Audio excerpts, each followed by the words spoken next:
প্রথমেই তোমরা বড় কোশ্চেনগুলো একটি একটি দেখতে থাকো এবং তোমাদের প্রয়োজনের সুবিধার্থে অবশ্যই তোমরা ভিডিওটি দাঁড় করিয়ে তার যে স্ক্রিনশট সেটাও নিয়ে নিতে পারো। এবং আমি তোমাকে আজকে এই ভিডিওতে উপস্থিত হয়েছি কেবলমাত্র উচ্চ মাধ্যমিকের যে দর্শন বা ফিলোসফি বিষয়টি রয়েছে সেই বিষয়ের সম্পূর্ণ সাজেশান, সিলেবাস এবং তার যে ছোট কোশ্চেন, বড় question, MCQ, short answer type question সমস্ত ধরনের কোশ্চেন নিয়ে আলোচনা করার জন্য চলে এসেছি। এবং তোমাকে আমি প্রয়োজনের সুবিধার্থে এই ভিডিওতে অবশ্যই একটি ডেসক্রিপশন বক্সে তোমার জন্য পিডিএফ দিয়ে দিয়েছি। প্রত্যেকটি অধ্যায় ভিত্তিক সেপারেট করে আমি তোমার জন্য এক একটি অধ্যায় থেকে পিডিএফ দিয়ে দিয়েছি। আমি আশা রাখি যদি তোমরা ওই কয়েকটি কোশ্চেন পিডিএফ আকারে যে কোশ্চেনগুলো তোমরা পেয়ে যাচ্ছ সেই কোশ্চেনগুলো যদি তোমরা রেডি করে নিতে পারো তাহলে দেখবে তোমাকে পরীক্ষাতে হুবহু প্রত্যেকটি কোশ্চেন তোমরা কমন পেয়ে যাচ্ছ। এবং আমাদের ভিডিওর প্রথম পার্টেই তোমরা যে বড় কোশ্চেনগুলো রয়েছে সেই বড় কোশ্চেনের আমি তোমাদের জন্য ডিসকাস করে দিয়েছি এবং শেষ পার্টে আমি তোমাদের জন্য শর্ট টাইপগুলো ডিসকাস করেছি এবং তার যে সিলেবাস তোমাকে বুঝিয়ে দেওয়ার চেষ্টা করেছি। তাই তুমি যদি ভিডিওটি সম্পূর্ণ না দেখে যদি স্কিপ করে করে দেখতে থাকো তাহলে দেখবে তোমরা হয়তো অনেক কিছু বিষয় ঠিকমতো না বুঝে মোটামুটি পিডিএফটি সরাসরি ডাউনলোড করে নিয়ে যদি তোমরা সরাসরি যদি ভিডিওটি স্কিপ করে নাও তাহলে দেখবে অনেক কিছু পার্ট বুঝতে পারবে না। তাই আমাদের ভিডিওটি তোমাকে সম্পূর্ণ দেখতে হবে এবং কোন জায়গায় আমি কী ধরনের কোশ্চেন কীভাবে আসবে, কোন জায়গায় কীভাবে গুরুত্ব দিয়ে পড়তে হবে পুরো বিষয়টি বুঝিয়েছি। তাই বন্ধুরা একটুও স্কিপ করবে না। আমি আশা রাখি তুমি যদি এই আমার একটি ভিডিওই দেখে নাও তাহলে তোমাকে স্কুলের টেস্ট পরীক্ষা কিংবা তোমাদের যে বোর্ডের ফাইনাল পরীক্ষা 2025 সালে দেবে কোনো পরীক্ষাতে তোমাদের কোনো রকমের আর প্রবলেম হবে না। এবং এই একটি ভিডিওতে যে সমস্ত কোশ্চেন আমি দিয়ে দিয়েছি এবং তার যে উত্তর দিয়ে দিয়েছি তোমাকে যাতে কোশ্চেনে কোনো উত্তর কোনো জায়গা থেকে খুঁজে পড়বে কি কোন জায়গা থেকে খুঁজে পড়বে না বা কোথায় পাবে কিংবা পাবে না, তাই আমি তোমাদের সেই চিন্তা দূর করার জন্য এখানে প্রত্যেকটি কোশ্চেনের অ্যান্সার দিয়ে দিয়েছি যাতে তোমরা অবশ্যই সেই উত্তরগুলো করে নিতে পারো। তাই বন্ধুরা তোমাদের সম্পূর্ণ চিন্তা দূর করার জন্য এই একটি ভিডিওই যথেষ্ট। পুরো ভিডিওটি দেখতে থাকো এবং প্রয়োজনের সুবিধার্থে অবশ্যই তোমরা আমাদের এই চ্যানেলটি সাবস্ক্রাইব করে নিয়ে তার পাশে থাকা অল নোটিফিকেশন অন করে বন্ধুদের মাঝে অবশ্যই শেয়ার করে দিও। তো বড় কোশ্চেনের জন্য তোমরা দ্বিতীয় অধ্যায়ের যে বচন অধ্যায়টি রয়েছে এই বচন অধ্যায় থেকে মোটামুটি মোট 4টি কোশ্চেন আমি এখানে তোমাকে দিচ্ছি। তার মধ্যে প্রথম কোশ্চেনটি দেখে নাও, বচন ও বচন আকার কাকে বলে? নিরপেক্ষ সাপেক্ষ বচনের আকারগুলিকে উদাহরণ সহ উল্লেখ করো। 4+4। নেক্সট কোশ্চেনটি দেখে নাও, সংযোজক কি? সংযোজকের প্রকৃতি উল্লেখ করো। নেক্সট কোশ্চেনটি দেখে নাও, বাক্য ও বচন কাকে বলে? বাক্যের অংশগুলি কি? উদাহরণ সহ আলোচনা করো। 2+6। নেক্সট কোশ্চেনটি দেখে নাও, নিরপেক্ষ বচন বলতে কি বোঝো? উদাহরণ সহযোগী নিরপেক্ষ ও সাপেক্ষ বচনের মধ্যে পার্থক্য লেখো। বচনের সংযোজকের কাজ কি? 2+4+2। অর্থাৎ এখানে যে আমি তোমাকে দ্বিতীয় অধ্যায় বচন থেকে যে 4টি কোশ্চেন দিলাম তার মধ্যে 3-এর দাগের এবং 4-এর দাগের যে কোশ্চেনটি ভেরি ইম্পর্টেন্ট, আজ থেকে অবশ্যই তোমরা মুখস্থ করে নেবে। নেক্সট অধ্যায় দেখে নাও, অধ্যায় চতুর্থ অধ্যায় যেটি রয়েছে অমাধ্যম অনুমান। এই যে চতুর্থ অধ্যায় থেকে তোমরা মোটামুটি 5টে কোশ্চেন এখানে আমি দিয়ে দিয়েছি। তার মধ্যে প্রথম যে কোশ্চেনটি দেখে নাও, বস্তুগত বিবর্তন কি? বস্তুগত বিবর্তন কি যথার্থ বিবর্তন? 5+3। নেক্সট কোশ্চেনটি দেখে নাও, আবর্তন ও বিবর্তনের যুগ্ম প্রয়োগ বলতে কি বোঝো? আবর্তিতের বিবর্তন ও বিবর্তিতের আবর্তন উদাহরণ সহযোগে আলোচনা করো। 4+4। নেক্সট কোশ্চেনটি দেখে নাও, বিবর্তন কাকে বলে? বিবর্তনের নিয়মগুলি কি? বিবর্তনকে কেন অমাধ্যম অনুমান বলা হয়? 2+4+2।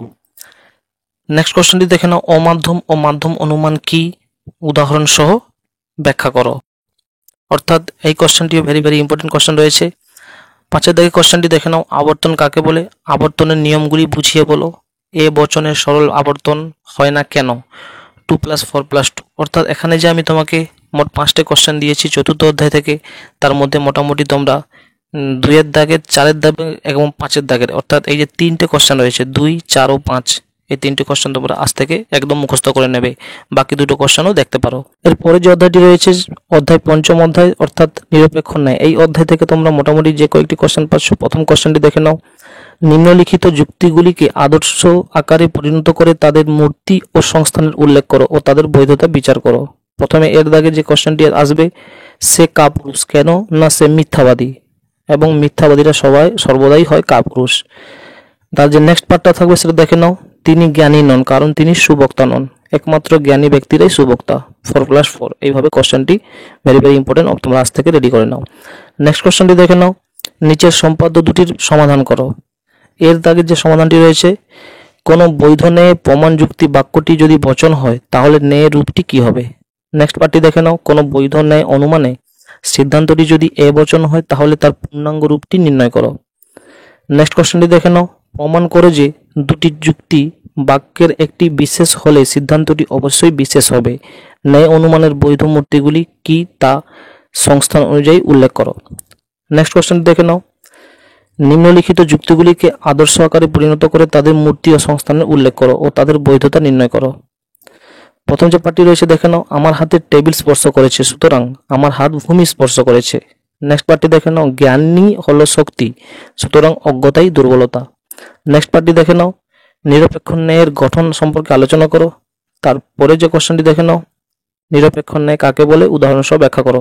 অর্থাৎ আমি এখানে তোমাকে যে পঞ্চম অধ্যায় নিরপেক্ষ ন্যায় অধ্যায়টি রয়েছে, এখান থেকে তোমাকে মোট 7টি কোশ্চেন দিয়েছি। তার মধ্যে মোটামুটি তুমি আজ থেকে 1-এর দাগ এবং 2-এর দাগ আর 5-এর দাগ ও 7-এর দাগ, এই যে কোশ্চেন 4টি অবশ্যই তোমরা মুখস্থ করে নেবে। বাকি 3টে কোশ্চেন অবশ্যই তোমরা একবার করে নিজেরা রিডিং পড়ে রাখতে পারো এবং পরীক্ষার সময় এই কোশ্চেনটি যদি পড়ে যায় সেইভাবে তুমি প্রস্তুত করে নাও। তবে এই 4টি কোশ্চেন তুমি ভালো করে মুখস্থ করে নেবে। এরপরে যে অধ্যায়টি তোমরা পাবে একাদশ অধ্যায়, অর্থাৎ একাদশ অধ্যায়টি রয়েছে মিলের পরীক্ষণমূলক পদ্ধতি। এখানে মোট 5টি কোশ্চেন দিয়েছি, তার মধ্যে তুমি এখন থেকে দেখে নাও। প্রথম কোশ্চেনটি, অন্যই পদ্ধতির সাথে ব্যতিরেকী পদ্ধতি তুলনা করো। নেক্সট কোশ্চেনটি দেখে নাও, সহপরিবর্তন পদ্ধতির বৈশিষ্ট্যগুলি লেখো।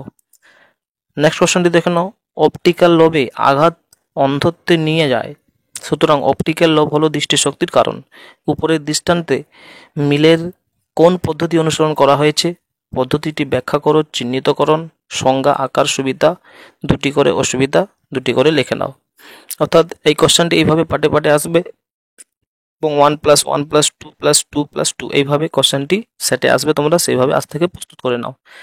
4-এর দাগে কোশ্চেনটি দেখে নাও, মিলের সহপরিবর্তন পদ্ধতির সূত্রটিকে ব্যাখ্যা করো। নেক্সট কোশ্চেনটি দেখে নাও, মিলের সহপরিবর্তন পদ্ধতি বিশদ আলোচনা করো। এখানে তুমি সংজ্ঞা, আকার, দৃষ্টান্ত এবং 2টি করে সুবিধা ও 2টি করে অসুবিধা এইভাবে রেডি করে নেবে। অর্থাৎ একাদশ অধ্যায় যে মিলের পরীক্ষণমূলক পদ্ধতি, এই অধ্যায় থেকে তোমরা এখানে যে 5টি কোশ্চেন পাচ্ছ তার মধ্যে আমি তোমাকে বলবো 1-এর দাগ, 3-এর দাগ এবং 5-এর দাগ, এই 3টি কোশ্চেন ভেরি ভেরি ইম্পর্টেন্ট। তোমরা আজ থেকে অবশ্যই মুখস্থ করে নেবে। বাকি যে 2টো কোশ্চেন রয়েছে সেটি মোটামুটি আজ থেকে তোমরা নিজেদের আয়ত্তের মধ্যে রাখতে পারো। সর্বশেষ অধ্যায় অর্থাৎ দ্বাদশ অধ্যায়, এই দ্বাদশ অধ্যায় এই যে 12 নম্বর অধ্যায়টি রয়েছে সেটি হচ্ছে আরোহমূলক দোষ বা অনুপপত্তি। এই অধ্যায় থেকে মোটামুটি তোমরা 6টি কোশ্চেন পাচ্ছ। এই 6টি কোশ্চেনের মধ্যে দেখে নাও, প্রথম যে কোশ্চেনটি, নিচের আরোহ যুক্তিগুলির দোষ বিচার করো। প্রথম পাঠটি রয়েছে, তাপমান যন্ত্রে পারদ নেমে যাওয়াই নিকটবর্তী হ্রদের জল জমে যাওয়ার কারণ। দ্বিতীয় পাঠটি দেখে নাও, শহরতলিতে নতুন নতুন কলেজ খোলা হলে কলকাতার কলেজগুলিতে ভিড় কমে, কারণ শহরতলির ছাত্ররা কলকাতার কলেজে ভিড় করবে না। পরযুক্ত পর এই যে কোশ্চেনটি মোটামুটি ভেরি ভেরি ইম্পর্টেন্ট, আজ থেকে রেডি করে নেবে। নেক্সট কোশ্চেনটি দেখে নাও, টিকা লেখো।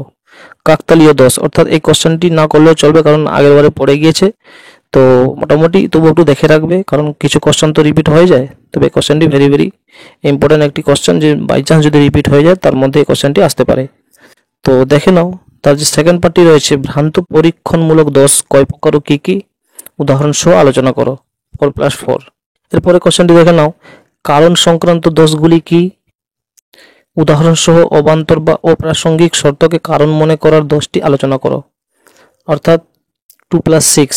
নেক্সট কোশ্চেনটি দেখে নাও, নিচের আরোহ যুক্তিগুলির দোষ বিচার করো। একের যে পার্টটা রয়েছে সেটি হচ্ছে, দিনের পরেই রাত্রি আসে, তাই দিন রাত্রির কারণ। নেক্সট পার্টটি দেখে নাও, এ পর্যন্ত যত সাদা ফুল দেখেছি সেগুলি রাতে ফোটে, সুতরাং সব সাদা ফুলই রাতে ফোটে। নেক্সট কোশ্চেনটি দেখে নাও, নিচের আরোহ যুক্তিগুলির দোষ বিচার করো। 4+4 যে কোশ্চেনটি রয়েছে সেটা দেখে নাও। প্রথম পার্টটিতে থাকবে 4 নম্বর, পরের পার্টটিতে থাকবে 4 নম্বর। প্রথম পার্টটি হচ্ছে, তুমি সূর্যগ্রহণের সময় খেয়েছো এবং অসুস্থ হয়ে পড়েছো, সুতরাং সূর্যগ্রহণের সময় খাওয়াই হলো তোমার অসুস্থতার কারণ। নেক্সট পার্টটি দেখে নাও, আকাশ ঘন মেঘে আচ্ছন্ন, সুতরাং বৃষ্টি হবে। নেক্সট পার্টটি দেখে নাও, অর্থাৎ নেক্সট যে কোশ্চেনটি রয়েছে, সংক্ষিপ্ত টিকা লেখো। এভাবে আসবে। প্রথম পার্টটি দেখে নাও, অবান্তর ঘটনাকে কারণ হিসাবে যে গণ্য করা জনিত দোষ। নেক্সট পার্টটি দেখে নাও, অবৈধ সামান্যীকরণ দোষ। অর্থাৎ এখানে আমি তোমাকে মোট যে সর্বশেষ অধ্যায় রয়েছে আরোহমূলক দোষ বা অনুপপত্তি, এই অধ্যায় থেকে আমি তোমাকে মোট 6টি কোশ্চেন দিয়েছি। এর মধ্যে আমি তোমাকে বলবো যে প্রথম যে কোশ্চেনটি, প্রথম দাগের কোশ্চেনটি অবশ্যই করে নেবে এবং 4-এর দাগের এবং 5-এর দাগের এই 2টি কোশ্চেন তুমি অবশ্যই করবে। অর্থাৎ মোট 3টে কোশ্চেন তোমাকে অবশ্যই করতে হবে। প্রথমের দাগ অর্থাৎ 1-এর দাগ এবং 4-এর দাগ 5-এর দাগ এই তিনটি কোশ্চেন মোটামুটি তুমি আজ থেকে ভালো মতো করে রেডি করে নাও। বাকি যে কোশ্চেন 3টি রয়েছে সেই কোশ্চেন 3টিও অবশ্যই দেখবে, তবে বেশি ইম্পর্টেন্ট রয়েছে 1-এর দাগের কোশ্চেন, 4-এর দাগের কোশ্চেন এবং 5-এর দাগের কোশ্চেন। এই 3টি কোশ্চেন আমি তোমাকে 3 স্টার দিয়ে দিচ্ছি, তুমি আজ থেকে ভালো করে রেডি করে নাও। বাকি কোশ্চেনগুলো মোটামুটি রিডিং করে রাখতে পারো। তো এতক্ষণ ধরে আমি তোমাদের জন্য বড় কোশ্চেন সম্পূর্ণ ডিসকাস করে দিলাম এবং কোন কোশ্চেনটি তোমাকে বেশি গুরুত্ব দিয়ে পড়তে হবে, কোনটি মোটামুটি পড়ে যেতে হবে, পুরো বিষয়টি তোমাকে বুঝিয়ে দিয়েছি। এবং বড় কোশ্চেনের জন্য তোমাকে এই যে ভিডিও ডেসক্রিপশন বক্সে একটি পিডিএফ দিয়েছি এবং অধ্যায়ভিত্তিক যে সমস্ত কোশ্চেন তোমাকে পড়ে নিতে হবে তা সেপারেট করে দিয়েছি, যাতে তোমরা সুবিধার্থে তোমাদের এই ডেসক্রিপশন ডাউনলোড করলেই তোমরা প্রশ্ন এবং উত্তর সব এক জায়গাতেই পেয়ে যাবে। তো এরপরে আসছি আমি তোমাদের জন্য শর্ট পার্ট নিয়ে। শর্ট পার্টে তোমরা জানো যে এমসিকিউ থাকছে মোট 24টি, সেখানে কোনো অথবা থাকবে না, 24-এর 24টি করলেই তোমরা 24 মার্কস পাবে। এরপরে রয়েছে short answer type question. Short answer type question বা এসএকিউ, সেখানে থাকছে মোট 16 মার্কস। সেই 16 মার্কসে তোমরা 16টি দাগ পাবে, কিছু কিছু দাগে তোমরা মোটামুটি অথবা পাবে, অর্থাৎ 8 থেকে 9টি দাগে তোমরা মোটামুটি অথবা পাবে। সেই অথবা দাগও করতে পারো কিংবা মূল দাগও করতে পারো, অর্থাৎ তোমাকে সর্বমোট গুনে গুনে 16টি কোশ্চেন অ্যান্সার দিয়ে আসতে হবে, 16তে 16 নাম্বার থাকবে। অর্থাৎ এই করে মোটামুটি তোমাদের 16 নাম্বার এবং এমসিকিউতে গেল 24 নাম্বার, মোটামুটি মোট 40 নাম্বার তোমাদের শর্ট টাইপের কোশ্চেন থাকে।